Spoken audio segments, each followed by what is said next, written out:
17 vehículos en llamas, carreteras paralizadas, 2 cuerpos sin rostro tendidos en el asfalto.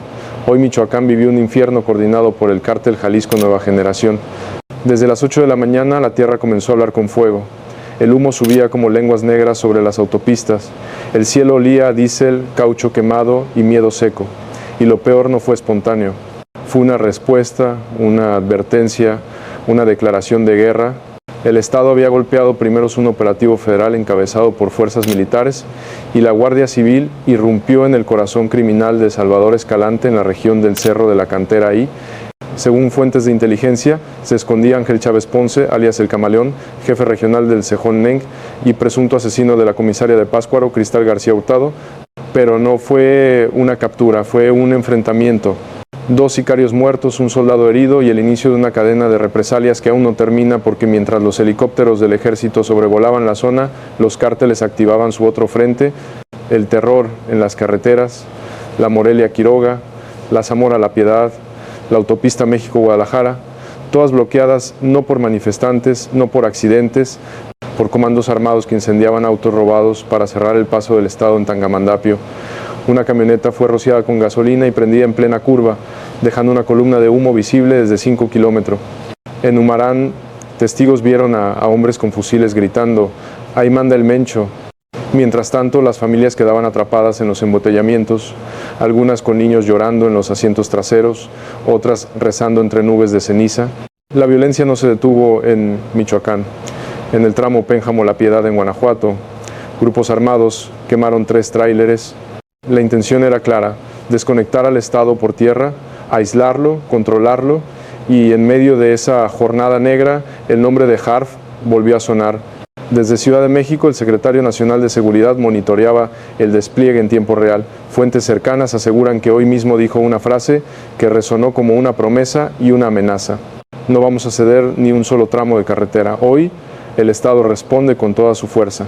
Pero lo que vino después fue aún más alarmante, porque entre las unidades incineradas se encontró una camioneta blindada con un detalle imposible de ignorar.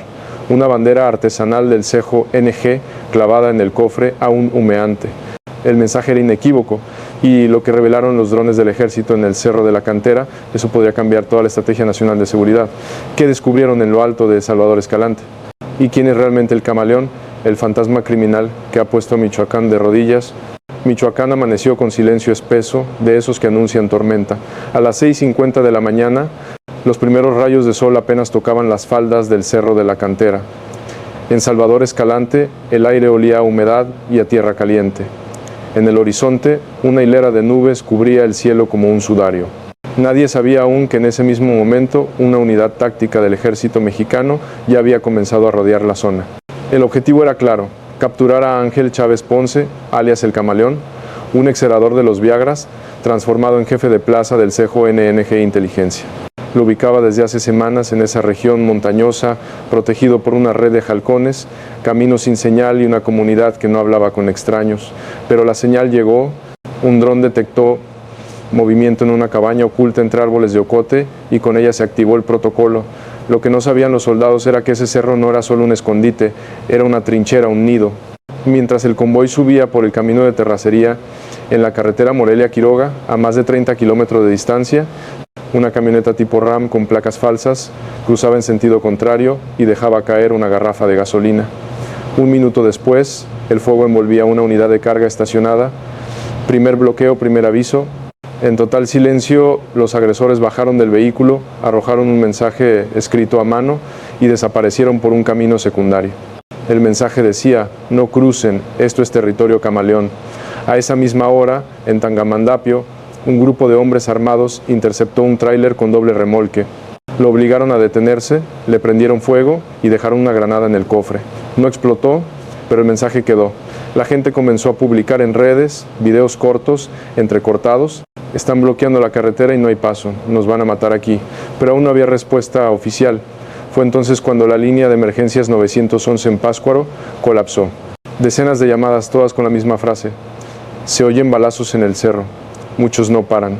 En ese momento, el Estado todavía creía que el operativo era quirúrgico, que solo había una célula escondida en la sierra, que la población estaba a salvo, Pero lo que no sabían era que el Camaleón ya había activado su defensa territorial y no era una defensa común, era una coreografía de fuego. Una hora después, Michoacán entero ardería y lo que los soldados encontrarían en la cima sería apenas el principio de una guerra abierta. El sonido llegó antes que el humo. Eran las 7:38 de la mañana cuando la primera ráfaga cortó el aire en el cerro de la cantera, un eco seco como latigazos metálicos rebotando en las piedras. La unidad táctica que encabezaba el operativo se vio obligada a frenar. No hubo advertencia, no hubo negociación. Desde la cabaña oculta entre el follaje, los sicarios abrieron fuego con precisión militar. Llevaban rifles AK-47, algunos con visores nocturnos, otros con cargadores tambor. Los soldados descendieron cuerpo a tierra. El polvo se alzó como niebla marrón. El olor a pólvora comenzó a mezclarse con el sudor, el miedo y la humedad del monte. Un teniente de nombre Santiago fue el primero en caer. Un proyectil le perforó el muslo y cayó entre raíces mojadas mientras gritaba: fuego cruzado, fuego cruzado. No tenemos visual completa. La respuesta fue inmediata. Desde un punto elevado, un francotirador del ejército localizó la posición enemiga y activó el protocolo de repliegue táctico. Pero no era una emboscada simple, era una emboscada defensiva, planeada, precisa. Sabían que vendrían por el Camaleón y estaban listos. Durante 14 minutos, el enfrentamiento se mantuvo en una línea de fuego cerrada. El suelo temblaba con cada explosión. Se escucharon al menos 3 detonaciones de artefactos caseros, similares a granadas que sacudieron la zona como truenos de tormenta anticipada. A lo lejos, en las comunidades cercanas, los habitantes se encerraban. Algunos niños lloraban cubriéndose los oídos. Otros se escondían bajo camas mientras las ventanas vibraban con cada disparo. Una mujer gritaba en un video: "Nos están matando". Es como si fuera guerra. Pero el momento más delicado llegó a las 7:54. Una de las unidades de reconocimiento reportó movimiento hacia el este. 2 figuras salían corriendo desde la cabaña con armas al hombro. Uno fue abatido de inmediato. El otro, identificado más tarde como primo de Heraclio Tío Laco Guerrero, operador del Cejo ONG, recibió un disparo en el abdomen, pero logró arrastrarse hacia un barranco. Los soldados se acercaron con escudos y visión térmica, y lo que encontraron dentro de la cabaña heló la sangre del comandante a cargo. Mapas, chalecos tácticos, fragmentos de explosivos, pero sobre todo una caja metálica con placas falsas, tarjetas clonadas y un teléfono aún encendido con mensajes cifrados. La pantalla parpadeaba con una frase: "Si caigo, activen todo. Fase 2, todos los puntos". 2 minutos después comenzaron a llegar los reportes de bloqueos simultáneos. Quiroga, Ecuandureo, Numarán. El infierno acababa de comenzar y el Estado ni siquiera había bajado del cerro todavía. El soldado herido se llamaba Santiago. Tenía 27 años, venía de una familia de agricultores en Jalisco y hoy cumplía exactamente 3 años en activo. Su madre lo despidió con una bendición por llamada. A las 6 de la mañana, a las 8:18, ya estaba en camilla pidiendo que no lo sacaran del combate. "No me voy a quedar viendo cómo queman el país", dijo mientras le apretaban una venda sobre la pierna. A menos de 10 kilómetros en Quiroga, don Leandro, de 73 años, se atrincheró con su esposa y su nieta de 6 en el baño de su casa. Escuchaban el crepitar de las llantas incendiadas desde la calle. Cuando el humo comenzó a colarse por debajo de la puerta, la niña preguntó: "¿Nos vamos a morir?". En la carretera México-Guadalajara, una familia de 5 quedó atrapada entre 2 bloqueos.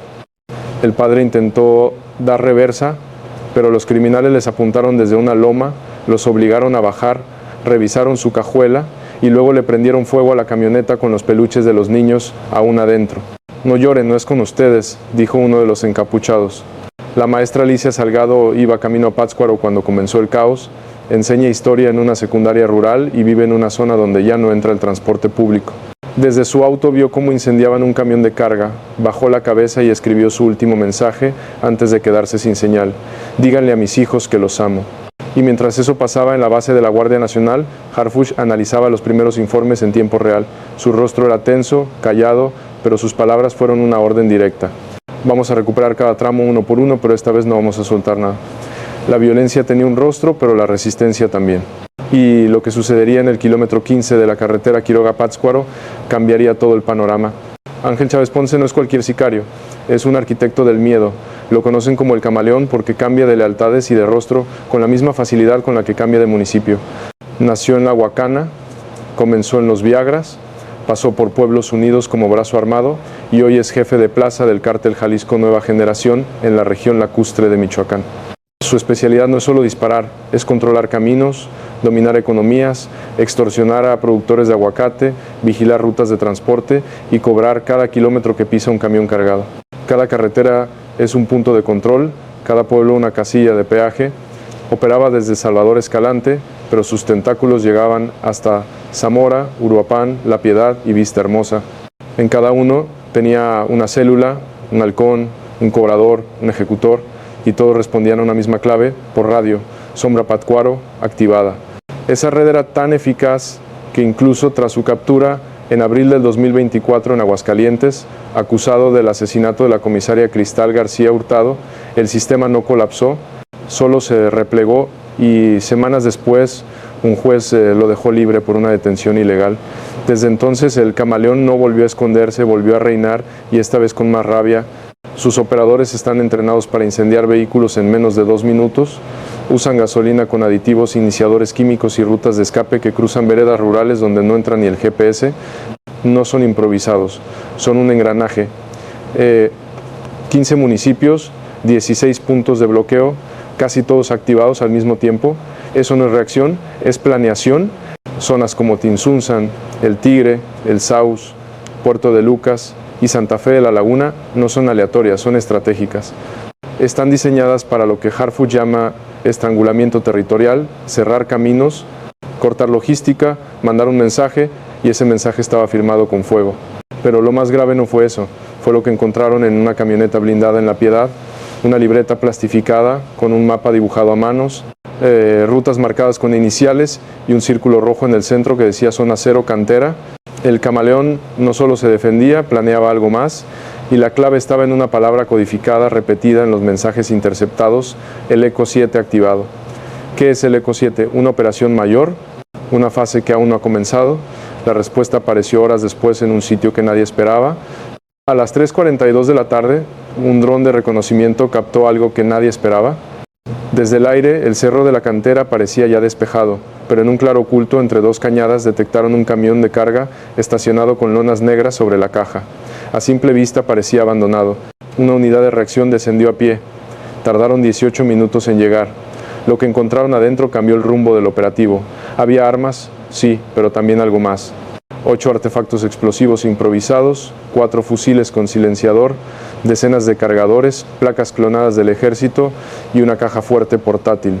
Dentro de la caja, un disco duro, una memoria USB y una libreta plastificada. El contenido era explosivo. En la memoria había un archivo encriptado con el nombre 7. Los peritos trabajaron en el lugar conectando el dispositivo a un sistema autónomo. Lo que se abrió fue una base de datos, rutas, horarios, ubicaciones de retenes, horarios de paso de convoyes militares, nombres codificados de jefes policiales y algo más inquietante: zonas marcadas como sin respuesta en rojo, zonas donde el Estado no responde, no entra, no ve. Una de esas zonas estaba en la frontera con Guanajuato y fue ahí donde ocurrió el siguiente golpe. Bloqueo total del tramo Benjamo-La Piedad, quema de tráiler, hombres con armas largas deteniendo el paso, mismo patrón, mismo sello. No era una extensión del conflicto, era parte del mismo plan.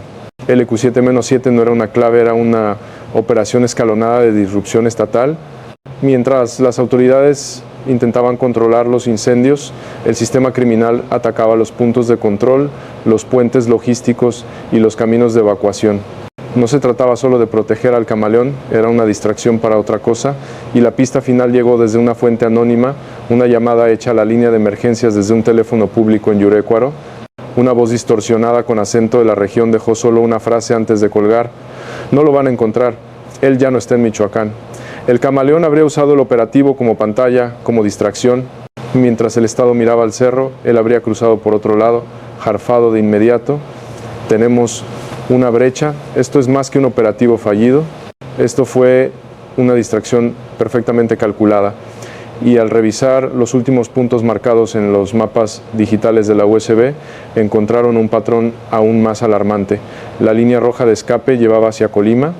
El camaleón está expandiendo el corredor criminal del CJONG. ¿Y qué papel juegan los estados vecinos en esta cadena de impunidad? Lo que vendría después no sería una simple reacción, sería una operación con nombre propio, encabezada por Harf. A las 5:10 de la tarde, la señal de radio cambió de tono. Ya no eran reportes aislados, eran parte de guerra. Las imágenes en pantalla mostraban vehículos ardiendo en Zamora, drones sobrevolando Ixtlán y comandos del ejército reforzando entradas a comunidades rurales. Pero en el centro de operaciones una sola voz interrumpió todo. Atención, habla el secretario Harfuch. Iniciamos con tensión total, repito, con tensión total, ni un paso atrás. El equipo de seguridad federal lo había anticipado. Si el camaleón escapaba, el riesgo era expansión criminal hacia 3 estados limítrofes y ante eso la respuesta fue directa. Harfuch no pidió refuerzos, los envió. 48 unidades blindadas, 3 helicópteros de patrullaje, drones térmicos y escuadrones tácticos. El mensaje fue uno solo: hoy no se trata de un arresto, se trata de impedir que el crimen vuelva a marcar el mapa del país. Desde una sala cerrada en Ciudad de México, Harfuch supervisaba en tiempo real los movimientos del operativo, con pantallas divididas en zonas de riesgo, revisó rutas, movimientos en tiempo real, clima, y activó un protocolo especial. Red de Cierre Interestatal CJ ordenó cerrar brechas rurales entre Michoacán y Colima, aumentar vigilancia en tramos carreteros de Guanajuato y enviar inteligencia encubierta a Marabatío, Pátzcuaro y Uruapan. Pero no fue solo estrategia, fue símbolos, porque mientras los medios hablaban de bloqueos, Harfuch apareció en cadena nacional. Rostro firme, voz grave, frase corta. Hoy el crimen organizado incendió nuestras carreteras. Nosotros vamos a incendiar su red de impunidad, uno por uno, punto por punto. Las redes estallaron, no por el mensaje, por lo que significaba. Era la primera vez que un funcionario federal llamaba Operación Criminal Nacional a lo que hasta ese momento se trataba como conflictos locales. Pero eso no fue todo. Se activó una operación espejo en Aguascalientes, donde un informe reciente había detectado rutas similares a las marcadas en los mapas del camaleón. La sospecha se confirmaba. Estamos ante una nueva fase del CJ, no con violencia dispersa, sino con rutas definidas, con mapas, con comando.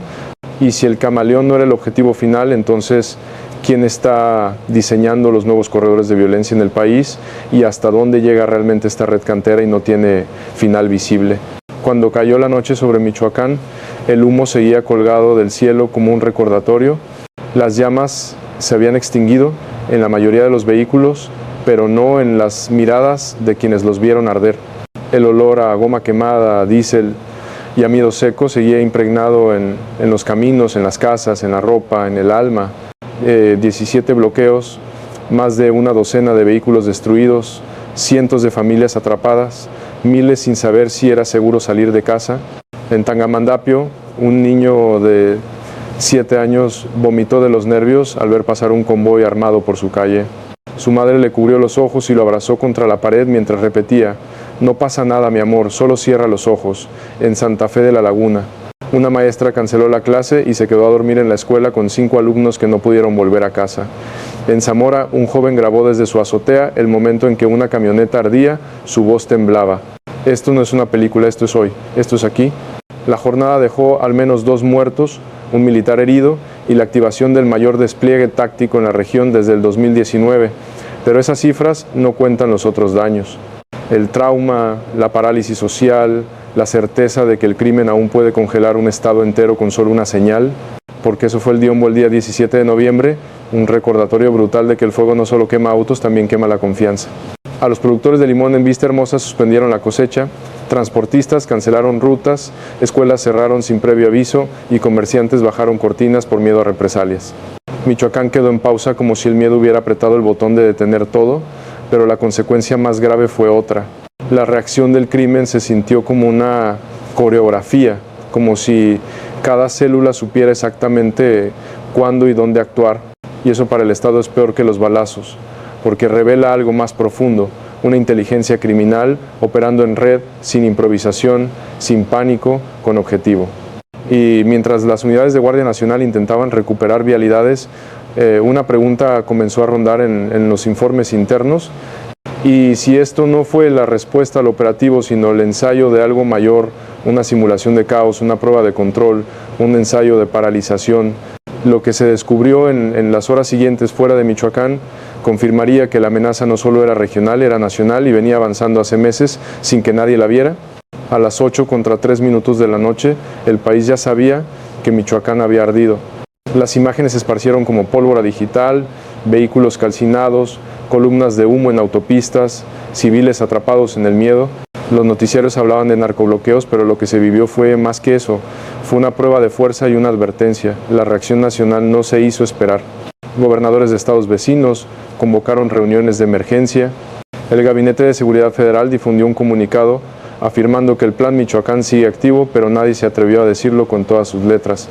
Hoy el sillón NG le mostró al país que puede congelar la región centro-occidente en menos de 3 horas, y lo hizo sin tocar la capital, sin atacar a figuras públicas, solo incendiando caminos, solo activando células dormidas.